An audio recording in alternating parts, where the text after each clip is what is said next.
आज हम जिनके बारे में बात करने जा रहे हैं ये वो है जिन्होंने देश के लिए आजाद हिंद फौज बनाई, जिनके तुम मुझे खून दो मैं तुम्हें आजादी दूंगा और दिल्ली चलो जैसे स्लोगन्स बहुत फेमस हुए।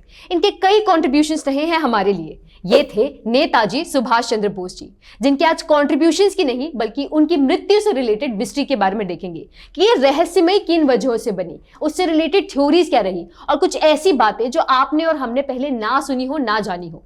तो चलिए वीडियो को शुरू करते हैं। इनका जन्म हुआ 1897 में और डेथ 1945 में। वजह एक प्लेन क्रैश। माना जाता है कि ये जापान जा रहे थे और रास्ते में ताइवान में इनका प्लेन क्रैश कर गया, जहां इनकी जली हुई बॉडी मिली। अब कुछ लोगों का यह भी मानना है कि ऐसा कुछ नहीं हुआ था, या फिर अगर हुआ भी हो तो नेताजी उसे एस्केप कर गए थे एंड वेंट इनटू हाइडिंग। अब देखिए, किसी भी बात को मिस्ट्री इसलिए कहा जाता है क्योंकि हमें उसका ठोस एक्सप्लेनेशन नहीं मिलता है। दो उनकी डेथ रिपोर्ट की गई थी, पर उनके सर्वाइवल होने के काफी सारे रीजंस हमें मिलते हैं, जिसकी वजह से ये मिस्ट्री और मिस्टीरियस बनती है। सबसे पहली बात तो ये कि जो प्लेन क्रैश था उसका ना ही कोई विजुअल या फिर पिक्चर प्रूफ हमें आज तक मिला है। नेताजी की डेथ बॉडी का भी कोई पिक्चर अवेलेबल नहीं है। जब ग्लोबल मीडिया पहुंची इतने बड़े लीडर की डेथ न्यूज को कवर करने के लिए, तो उन्हें तक अलाउ नहीं किया गया कि इस न्यूज को कवर करें या फिर इसकी पिक्चर ली जाए।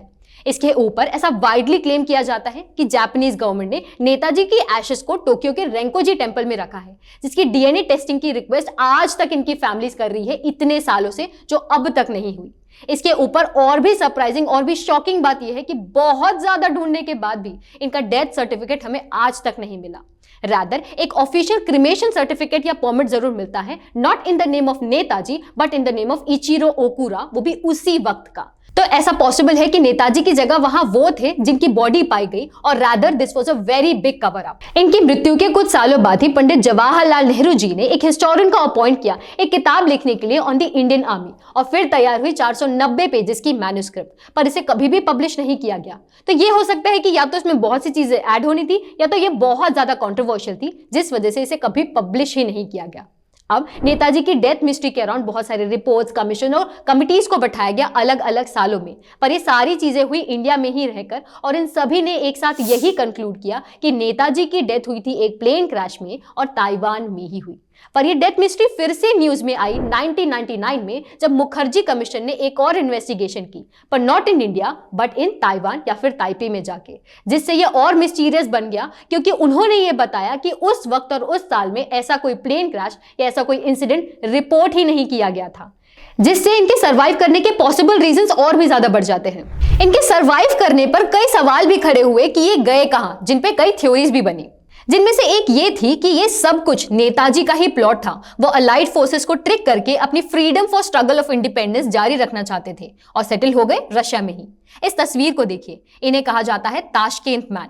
ये ली गई थी लाल बहादुर शास्त्री के ताशकेंत विजिट के दौरान, जिसके बाद India Pakistan cease fire announce हुआ और लाल बहादुर शास्त्री जी की भी रहस्यमय तरीके से डेथ हो गई। ब्रिटिशर्स के फॉरेंसिक मैपिंग रिपोर्ट से एक बहुत स्ट्रॉन्ग रिजेम्बलेंस डेवलप होता है इस ताशकेंत मैन और नेताजी के फेशियल एक्सप्रेशन और हैंड मूवमेंट से, जो इनका रशिया में होने का एक पॉसिबल प्रूफ बनता है। और अगली थ्योरी के अनुसार नेताजी एक मॉन्क बन गए और सेटल हो गए नॉर्थ इंडिया में इन the name of Gumnami Baba. Netaji का नाम गुमनामी बाबा से इसलिए इतना जोड़ा जाता है क्योंकि इन्हीं की तरह गुमनामी बाबा का भी कोई डेथ सर्टिफिकेट, कोई डेड बॉडी और क्रिमेशन सर्टिफिकेट हमें कभी नहीं मिला। रादर उनके कमरे से पाए गए बक्सों में से हमें कुछ ऐसी चीजें मिली जो बहुत ज्यादा जुड़ी हुई है नेताजी से, जैसे कि 5 राउंड शेप चश्मे, आईएनए की पिक्चर्स, उनके घर की पिक्चर्स, इंग्लिश और बंगाली में लिखी गई किताबें और एक पावरफुल बाइनोकुलर जिसमें मेड इन जर्मनी लिखा हुआ था।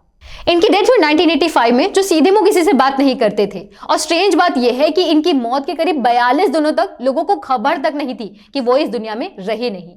अगर नेताजी ही गुमनामी बाबा थे तो उनकी उम्र करीब 88 बरस होती। क्योंकि ये उत्तर प्रदेश में थे, तो उत्तर प्रदेश की गवर्नमेंट ने नेताजी और गुमनामी बाबा के बीच के रिलेशन को कंप्लीटली रिजेक्ट कर लिया है। पर पता नहीं ऑफिशियल रिजेक्शन के बावजूद गवर्नमेंट ने बोस की फैमिली पर सालों तक नजर क्यों रखी। इन बातों पे भरोसा करने के कई रीजंस हो सकते हैं, जैसे कि इंडिया के इंडिपेंडेंस के बाद कई बार बहुत ज्यादा फोर्स करने के बाद नेताजी से रिलेटेड फाइल्स को डीक्लासिफाई किया गया, पर उस डीक्लासिफिकेशन के बावजूद आज भी कई फाइल्स इनकम्प्लीट पाई गई है। और एक जमाने में जब नेताजी पर बहुत ज्यादा कड़ी नजर रखी गई थी ब्रिटिशर्स के द्वारा, तब भी वो सक्सेसफुल हुए थे और भाग कर निकल गए थे जर्मनी के लिए। तो ऐसी कुछ चीजें हैं जो हमें फोर्स करती हैं कि इन मिस्ट्रीज पर हम भरोसा करें। आज इनकी कहानी और इनकी डेथ मिस्ट्री पर कई मूवीज और वेब सीरीज बन चुकी है ताकि इनकी कहानी आप लोगों तक पहुंच सके। इसी तरह अगर वीडियो अच्छा लगा तो इसे लाइक करें और इसे शेयर करना ना भूलें। जाने से पहले मेरे एक सवाल का जवाब देते जाइए कि नेताजी की बर्थ एनिवर्सरी, उनके कंट्रीब्यूशन को ऑब्जर्व करते हुए, सेलिब्रेट करते हुए हम कौन सा दिवस मनाते हैं on 23rd January? Let me know in the comment section below. Till then keep learning and I shall see you in the next one.